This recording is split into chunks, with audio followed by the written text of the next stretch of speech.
अध्यात्म आणि धर्माच्या नावाखाली महिलांची फसवणूक करणाऱ्या भोंदूबाबांच्या यादीत आता वसईतील एका स्वयंघोषित धर्मगुरूचं नाव जोडलं गेलंय. मी साक्षात महादेवाचा अवतार आहे आणि तू माझी पार्वती आहेस असं भासवून एका 35 वर्षीय विवाहित महिलेवर बलात्कार केल्याचा धक्कादायक प्रकार उघडकीस आलाय. ऋषिकेश वैद्य असं या आरोपीचं नाव असून तो आमची वसई या सामाजिक संस्थेचा प्रमुख म्हणूनही मिरवत होता.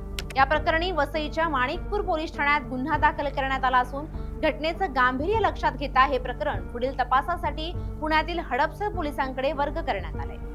मिळालेल्या माहितीनुसार पीडित महिला ही पुण्यातील हडपसर परिसरात राहते. 2023 मध्ये तिची ओळख ऋषिकेश वैद्य याच्याशी फेसबुकच्या माध्यमातून झाली.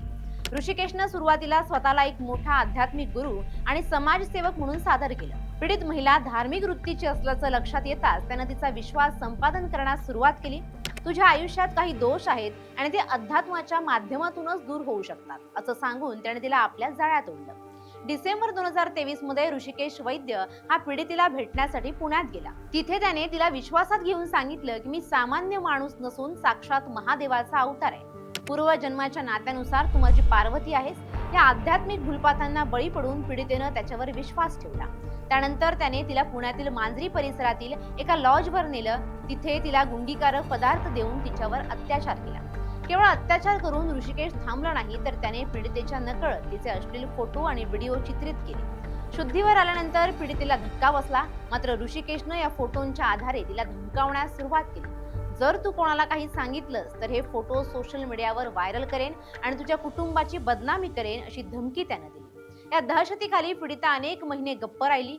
मे 2025 मध्ये आरोपीने पुन्हा एकदा पीडितेला ब्लॅकमेल करून वसईत बोलावलं. वसईतील हॉटेल एक्सप्रेस इन येथे तिला भेटायला बोलवून त्याने तिच्यावर पुन्हा एकदा जबरदस्ती करण्याचा प्रयत्न केला. मात्र यावेळी पीडितेनं प्रतिकार केला. दरम्यान नाशिकमधील अशाच एका भोंदूबाबाचं अशोक खरातचं प्रकरण समोर आल्याने पीडितेच्या मनात हिंमत निर्माण झाली. तिने हा सर्व प्रकार आपल्या पतीला सांगण्याचा धाडसी निर्णय घेतला. पतीने दिलेल्या पाठिंब्यानंतर पीडितेनं वसईतील माणिकपूर पोलीस ठाणं गाठलं आणि ऋषिकेश वैद्य विरोधात फिर्याद दिली.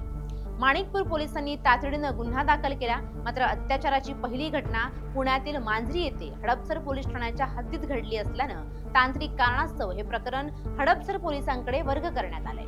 माणिकपूर पोलीस ठाण्याचे वरिष्ठ पोलीस निरीक्षक हिरालाल जाधव यांनी सांगितलंय की आरोपीनं धर्माच्या नावाखाली महिलेची फसवणूक केली आणि प्राथमिक तपासात अनेक धक्कादायक गोष्टी समोर येत आहेत. पीडितेनं आपल्या तक्रारीत असाही उल्लेख केलाय की ऋषिकेश वैद्य हा आमची वसई या संस्थेच्या नावाखाली अनेक तरुण मुली आणि महिलांच्या संपर्कात होता. तो आपल्या औरा आणि आध्यात्मिक शक्तीचा वापर करून महिलांना मोहित करायचा. त्यानं अशाच प्रकारे इतरही महिलांचे लैंगिक शोषण केले असण्याची शक्यता वर्तवण्यात येते. पोलीस आता त्याच्या सोशल मीडिया अकाउंट्स आणि कॉल डिटेल्सची चौकशी करतायत. ही घटना पुन्हा एकदा समाजातील अंधश्रद्धा आणि भोंदूगिरीवर प्रश्नचिन्ह उपस्थित करते. तंत्रज्ञानाच्या युगातही सुशिक्षित लोक कशा प्रकारे अशा डिजिटल बाबांच्या जाळ्यात अडकतात हे यावरून स्पष्ट होतंय. अध्यात्म हा श्रद्धेचा विषय असला तरी कोणी स्वतःला देवाचा अवतार सांगून शारीरिक संबंधांची मागणी करत असेल तर तो सरळ गुन्हेगारी प्रकार आहे हे ओळखणं ही काळाची गरज आहे. ऋषिकेश वैद्य हा वसई परिसरात एक सक्रिय चेहरा म्हणून ओळखला जात होता. आमची वसई या संस्थेच्या माध्यमातून तो सामाजिक कामात सहभाग दर्शवत असे. या प्रतिमेचा वापर करून त्याने लोकांचा विशेषतः महिलांचा विश्वास संपादन केला होता. आता त्याचं हे खरं रूप समोर आल्याने वसई परिसरात संताप व्यक्त केला जातोय. हडपसर पोलीस आता या प्रकरणाचा तपास करत असून लवकरच आरोपीला अटक होण्याची शक्यता आहे. भारतीय न्याय संहितेच्या विविध कलमांनुसार बलात्कार, फसवणूक आणि धमकी देणं असे गुन्हे त्याच्यावर दाखल करण्यात आले. पीडितेची वैद्यकीय तपासणी करण्यात आली असून तिचे जबाब नोंदवण्यात आले आहेत. श्रद्धा आणि अंधश्रद्धा यातील पुसटशी रेषा ओलांडली की ऋषिकेश वैद्य सारख्या नराधमांचे फावते. महिलांनी अशा कोणत्याही व्यक्तींवर डोळे झाकून विश्वास ठेवू नये आणि कोणत्याही प्रकारचा त्रास झाल्यास तात्काळ पोलिसांशी संपर्क साधावा असं आवाहन प्रशासनाकडून करण्यात आले. संपूर्ण महाराष्ट्रात आता अशा अनेक बाबांचं बिंग फुटू लागले. Bureau report, LS Marathi.